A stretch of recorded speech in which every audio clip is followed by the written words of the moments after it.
Bonjour à tous et à toutes. Aujourd'hui, je suis en présence de Tatiana et on a plein de questions à lui poser.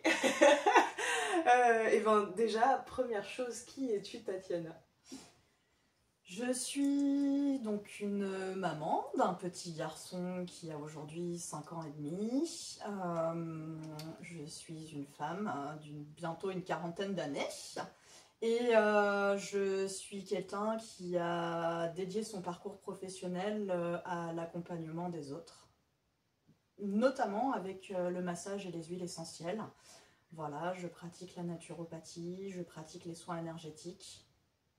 Je pratique ce qu'on appelle également la socio-esthétique, alors non pas pour faire des soins esthétiques, mais pour accompagner l'être humain fragilisé dans des parcours d'hospitalisation ou des parcours de précarité. C'est très très souvent de l'hospitalisation. Voilà de manière assez brève ce que je fais. Merci. Et donc, qu'est-ce qui t'a amené aujourd'hui à proposer tous ces services? Je dirais globalement de qui j'ai été de bébé, petite fille, à qui je deviens encore aujourd'hui, puisqu'on est en devenir constant. J'ai commencé les massages avec mon grand-père. J'avais 7-8 ans, donc c'est quelque chose d'assez inné chez moi, c'est quelque chose qui me passionne. J'ai commencé à utiliser les huiles essentielles, j'avais 15-16 ans. Et puis, à la suite de ça, j'ai fait un parcours en fac de bio parce que je voulais me diriger vers de l'herboristerie. Sauf que c'est là que j'ai appris que l'herboristerie était réservée aux pharmaciens depuis 1945. Je ne voulais pas faire pharmacie parce que je ne voulais pas m'orienter vers un parcours médical classique. Je ne voulais pas faire de la médecine ou prescrire des médicaments. Moi, ce que je voulais, c'était donner du bien-être aux autres, mais de manière tout à fait naturelle. Et en complément des équipes soignantes. Du coup, j'ai eu un cabinet de conseil et de soins assez longtemps sur Bordeaux à l'époque. Donc j'ai pratiqué les massages, j'ai donné mes petits conseils de naturopathie. Et puis, à un moment donné, c'est présenté le fait que ces soins-là ne sont jamais remboursés, jamais couverts, que j'étais assez isolée du reste du personnel soignant, qu'il n'y avait pas en fait de projet global construit autour des personnes que je recevais. Et j'ai voulu délimiter tout ça. Donc j'ai rajouté en fait cette petite corde de la socio-esthétique à mon parcours pour pouvoir mettre les pieds dans le milieu soignant, parce qu'en fait en France tout est très cadré. Au Canada, en tant que naturopathe ou masseur bien-être, on peut encore passer, mais en France, surtout il y a 10 ans, en fait, c'était quasi inenvisageable. Donc voilà, j'ai passé ce petit plus et du coup aujourd'hui j'ai un secteur qui est assez varié. Les soins palliatifs, la ligue contre le cancer, les EHPAD, le périnatal, vraiment, voilà, pour moi, en fait, l'accompagnement humain va de la préconception jusqu'à bébé, enfant, ado, adulte et fin de vie, puisque c'est aussi une étape de notre vie qui est importante, même si en France, on a encore du mal avec ça culturellement. Et je rajouterai que la naissance et la fin de vie ont chacune des portails communs. Voilà. Merci. Je sais que tu as un service aussi dédié aux bébés et aux parents concernant le portage physiologique. Est-ce que tu pourrais nous en dire un peu plus sur qu'est-ce qui t'a amené à proposer ce service aussi? Je recherchais en fait à me spécialiser, du coup, au-delà du conseil en plantes naturaux, je recherchais à me spécialiser au niveau du massage bébé, massage femme enceinte et massage postpartum. Et il se trouve que dans la formation que j'ai trouvée, en fait, il y avait le petit onglet portage physio en plus. Le portage, je l'ai pratiqué avec mon fils et ça a été très compliqué à mettre en place parce que je n'avais pas forcément choisi le bon moyen de portage, parce que je n'avais pas reçu les consignes, parce que c'était difficile de trouver quelqu'un qui puisse m'informer sur ce sujet, puisqu'il y a beaucoup de sages-femmes en fait qui pourraient en fait montrer, mais malheureusement elles n'ont pas le temps. Et bien du fait que j'ai été assez perdue, je me suis dit que pourquoi pas proposer ça en plus. C'est génial, c'est des tissus colorés, il y en a plein qui existent, il y a plein de textures, on est vraiment dans quelque chose qui fait appel aux sensations. Et le portage physio, c'est quelque chose qui permet de créer du lien avec son bébé, qu'on soit maman, qu'on soit papa, qu'on soit l'oncle, la tante, le cousin. Donc c'est ça qui m'a amené en fait vers ce petit plus. Super. Ok. Maintenant, il y a une question que je pose à tout le monde qui est quelles sont tes valeurs? Mes valeurs, c'est un vaste domaine, mais mes valeurs sont d'accompagner tout être humain dans la douceur, dans le respect de la nature, le respect de l'être humain, l'accessibilité des soins à tout le monde, c'est-à-dire qu'au maximum, j'essaye que ce soit des choses qui soient couvertes ou prises en charge par des structures ou prises en charge par des mutuelles. Ou alors, quand ce n'est pas possible, j'essaye vraiment de proposer des budgets corrects, mais j'essaye vraiment de faire en sorte que tout le monde puisse avoir accès à ces petits outils qui, pour moi, en fait, permettent d'ensoleiller la vie de tout un chacun et ça ne devrait pas être un luxe. Voilà. Nous sommes d'accord. Ok, et puis concernant ton cadre professionnel, quel est-il? Mon cadre professionnel va encore faire appel à la notion de respect, puisque le respect humain est indispensable. Donc aussi bien dans le domaine de la périnatalité, ça va être recherché en fait avant de toucher le consentement de la femme enceinte, aussi bien celui du bébé qui est à l'intérieur, parce qu'on peut aussi percevoir des choses. Je masse pas si c'est pas en accord. Voilà. Ça va être pareil avec un bébé qui vient de naître. Ça va être pareil pour le portage. Et puis le cadre de la législation en France qui est très important pour moi. Il y a beaucoup de dérives sectaires actuellement. Donc j'ai pas envie de me revendiquer de ça. Moi je me revendique de quelque chose de sain, de sécuritaire. Et du coup dans le respect de la loi et de tout ce qui est sphère médicale. C'est d'ailleurs pour ça que je travaille souvent avec du personnel médical. Au top. C'est carré. Merci beaucoup. En tout cas, j'aime beaucoup ces cadres pro carrés. On comprend clairement où on va. Ok, maintenant on va passer aux mises en situation. Il y en a 5. Est-ce que tu es prête, Tatiana? Oui. Allez, c'est parti. Première mise en situation. Voilà, je suis une maman enceinte de quelques mois et je rêve de me faire masser. Mais j'ai quand même une petite idée dans la tête qui me trotte, c'est en fait, c'est quoi les bénéfices d'un massage en prépartum? Les bénéfices du massage en prépartum, ça va être de soulager son stress, parce qu'une grossesse, c'est très souvent riche en émotions.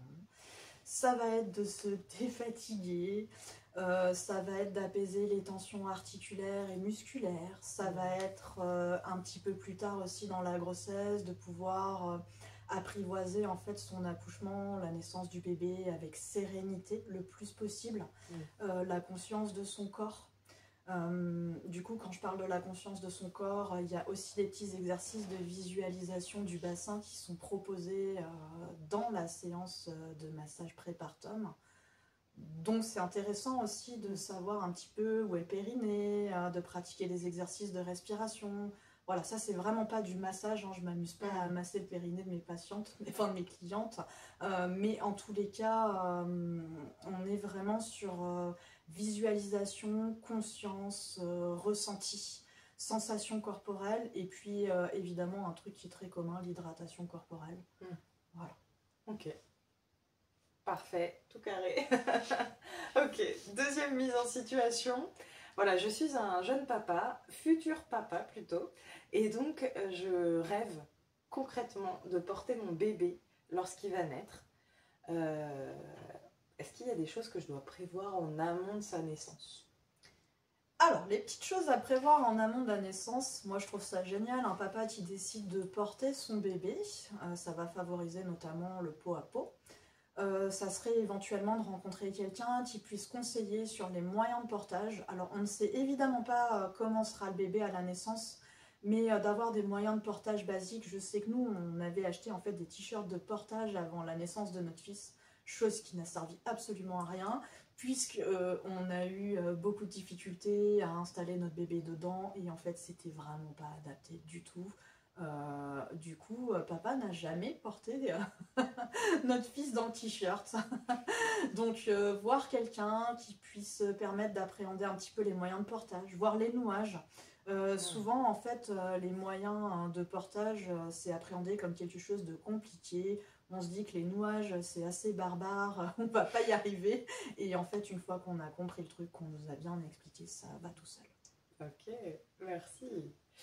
Eh bien, on passe à la troisième mise en situation qui est, voilà, je suis une maman. J'ai accouché récemment, non pas par voie basse, mais par césarienne. Et en fait, à la base, je rêvais de porter mon bébé, sauf qu'en fait, c'est impossible. J'ai de grosses douleurs. Et donc, je voudrais savoir, est-ce que tu as des astuces pour moi en termes de portage pour quand même réussir à porter un peu mon bébé? Alors, les douleurs post-césarienne, c'est tout à fait normal. Ce qu'il faut se dire aussi d'ailleurs, c'est que les femmes qui ont accouché par voie basse, alors elles n'ont pas forcément des douleurs à proprement parler, mais elles peuvent aussi avoir de l'inconfort au niveau du périnée, une sensation que tout est en train de descendre, que c'est très lourd, etc. Donc c'est pas forcément évident ni dans un cas ni dans l'autre de porter. Quoi qu'il en soit, qu'on ait reçu une césarienne ou pas, on va être amené à porter son bébé à minima dans les bras. Les petites astuces qui vont être pratiques pour libérer un bras après une césarienne, en fait, la particularité de la césarienne, c'est qu'il va falloir faire très très attention à la cicatrice, qui peut être douloureuse à un moment, hein, d'ailleurs, suivant les personnes.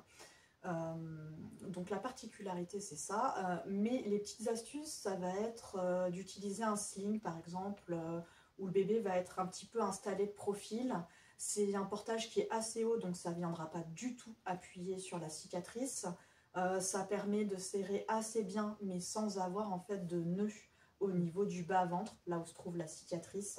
Voilà, vraiment, c'est de ne pas aller compresser. On peut aussi utiliser une écharpe de portage, mais à condition que ce soit noué assez haut. Et du coup, dans ce cas-là, il vaudrait mieux choisir une écharpe de portage assez courte. Parce que en fait, il faut vraiment éviter de compresser, de serrer sur la cicatrice. C'est surtout ça qui n'est pas indiqué. Donc du coup, le portage en sling me semble plus adapté et à ce moment-là, peut-être se limiter au portage en sling le temps que la cicatrice en fait s'assouplisse, qu'on la sente beaucoup moins et que les douleurs soient vraiment vraiment estompées. Ok, super, merci. Ok, on va passer à la quatrième mise en situation. Voilà, je suis un papa, je porte mon bébé en portage physio, sauf que je me pose toujours 1 million de questions de est-ce qu'il est confort, est-ce que mon bébé est confort et est-ce qu'il est en sécurité. Voilà, j'aimerais savoir si tu as des petites astuces à m'offrir pour me permettre d'être un peu plus serein là-dessus. Alors, à partir du moment où on est sur du portage physio, le but du jeu c'est que le bébé soit le plus possible en situation physiologique, c'est-à-dire qu'on va faire attention à la position des genoux, à l'écartement des hanches. On va faire attention à ce que le bébé soit placé ce qu'on appelle à portée de bisou pour la sécurité. C'est-à-dire que quand on baisse la tête, en fait, on peut faire le bisou sur le bébé. C'est ça, exactement. On va faire attention à ce qu'il n'y ait pas de tissu qui recouvre en fait la tête du bébé. On voit des fois des petites choses qui sont pas forcément très engageantes. Il vaut mieux que le bébé ait un bonnet sur la tête. Il vaut mieux avoir ce qu'on appelle un poncho de portage en fait, où du coup vous avez un trou pour passer la tête de l'adulte qui est porteur et puis il y a un autre trou qui permet de passer la tête du bébé et le petit bonnet pour que le bébé soit bien couvert. Il faut éviter que le bébé ne soit trop couvert parce que le fait qu'il soit en portage contre nous, ça va vraiment permettre d'augmenter sa température corporelle. S'il est trop couvert, ça n'ira pas. Le but du jeu du portage, c'est également la régulation de la température corporelle. Et puis, qu'est-ce que je n'ai pas dit? Il y a forcément quelque chose que j'ai pas dit. Je suis en train de réfléchir en même temps. Porter de bisous, c'est dit. Et puis oui, vérifier régulièrement, en fait, s'assurer que les voies respiratoires ne sont pas bloquées en fait par du tissu et que le bébé a vraiment la tête maintenue correctement aussi. Parce que quand ils sont tout petits, évidemment, on peut les porter, mais il faut vraiment faire attention à ce que la tête... voilà. Mais généralement, si le moyen de portage est bien noué, il n'y a aucun problème. Super. Ok. Donc, cinquième et dernière mise en situation. Voilà, je suis en postpartum depuis 4 mois. J'aimerais me faire masser. J'aimerais tout simplement savoir ce que je dois prévoir pour ce massage en postpartum. Eh bien, prévoir, il n'y a pas grand-chose à prévoir, puisque pour le coup, c'est généralement moi qui me déplace au domicile. À la limite, chauffer un petit peu la pièce 20-21 degrés, parce que la maman va quand même être dénudée. Et il faut savoir que moi, j'amène une table de massage en fait qui est assez large, donc il me faut en fait un pan de mur dégagé. La raison est toute simple. C'est que, par exemple, si la maman allaite, elle aura besoin d'avoir son bébé à proximité. Enfin, il y a certaines mamans qui aiment bien avoir leur instant tranquille de massage, etc. seule. Mais la plupart des mamans, quand on vient de donner naissance, même si c'est 4-5 mois, on aime bien avoir notre bébé près de nous quand on est dispo. Donc, je prends le bébé sur la table de massage avec la maman. Et vraiment, pour que ce soit sécure, en fait, c'est d'avoir un pan de mur dégagé pour que je puisse installer la table le long du mur, de manière à ce que bébé, lui, sera contre le mur pendant que je masse maman. Et s'il y a besoin d'allaiter, bah, c'est ok. Maman est à portée de main. À portée, Et puis, bon, bah, si c'est biberon, c'est biberon. Après, voilà, le choix de chaque femme est pas toujours le même, mais en tout cas, c'est possible de faire comme ça. Voilà, c'est à peu près tout ce que je peux dire. Ben, parfait, merci beaucoup. Les mises en situation sont désormais terminées. Et donc, je vais passer aux 3 astuces pépites. Ma question, c'est, voilà, si tu avais 3 choses à retenir et à conseiller, à offrir comme petit conseil aux personnes qui nous écoutent ou nous regardent, quels seraient-ils? Que ce soit pour des futurs parents, que ce soit pour des parents déjà. Voilà, quelles seraient tes pépites? La première, c'est de suivre ses intuitions. Vraiment, souvent, l'intuition d'une future maman, d'une maman, d'un papa, ne se trompe presque jamais. Je dis presque parce qu'il y a toujours des exceptions à la règle, mais les intuitions, pour moi, ça reste quelque chose. Souvent, quand on devient parent, on est assailli de questionnement intérieur. On va aller peut-être consulter X professionnels, on n'aura pas toujours la même version. Alors évidemment, il y a des règles de sécurité à respecter qui sont communes à tout le monde, hein. Mais il y a des questions de bon sens. Mais il y a des choses pour lesquelles vraiment c'est l'intuition qui va prévaloir. La deuxième, ça serait de se reposer si possible en même temps que bébé. C'est quelque chose qu'on nous conseille très souvent et que les mamans, les 3/4 du temps, on applique peu ou pas.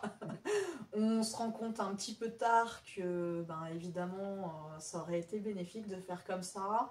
Et puis, ce qui va avec ça, c'est aussi de se reposer pendant la grossesse. Moi, je sais que j'ai eu une grossesse très très active et malgré les conseils de ma super sage-femme qui m'a averti au moins 1 million de fois, j'ai pris conscience de ça que au moment de la naissance. C'était un petit peu tard. Et je sais qu'il y a beaucoup de futures mamans, malheureusement, qui ne s'accordent pas ce temps de repos. C'est un temps de connexion avec le bébé qui est indispensable. C'est un temps qui ne reviendra pas. Une fois que bébé, en fait, est arrivé, il est arrivé. Donc, le temps de la grossesse, le temps de la gestation, c'est vraiment quelque chose de super important à choyer. Et le troisième, ça serait de passer un maximum de temps dans le présent avec bébé. Un bébé peut paraître très demandeur d'attention, surtout quand il dort très peu. Et c'est pareil, c'est des instants qui ne reviendront pas.